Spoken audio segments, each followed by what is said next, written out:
Let's break down the Pilates glute bridge. So when you're setting up for your glute bridge, you want those heels to be really close to those glutes because that's going to help to turn on those hamstrings.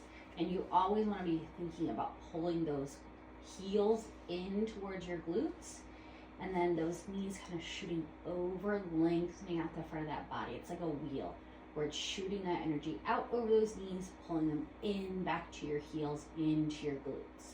And that's going to keep everything working together. So the muscles that are going to be working here first is going to be your pelvic core. So that is your multifidus that runs up along your back, along that spine. Your transverse abdominis, which is those deep core muscles, and your diaphragm, as well as that pelvic floor and those deep muscles there in your pelvis. So as you bring those hips up, you're keeping all of this engaged. You're keeping those heels pulling back. So you're feeling it in your core, and then you're starting to feel that in your hamstrings, in your glute med, the sides of your glutes, and then in that glute max along the back of your glutes. There's tons of different ways to do your glute bridge. A couple different ways is going to be first your articulating bridge. So in your articulating bridge, you're scooping that pelvis, really rocking that pelvis back towards you, peeling that spine up one at a time. And as you bring it up to the top, you're bringing that nice long line here. So you see your heels are still pulling back, your knees are shooting over. So you're really activating this whole front portion as well as the whole back portion.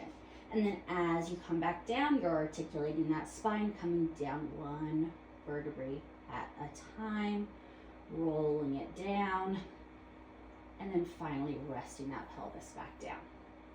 For your hinge bridge or neutral spine bridge, you're finding that neutral spine so it's not pressed all the way down, it's not arched up, you're right in the middle, you've got that core engaged, really zip it up, pull everything together.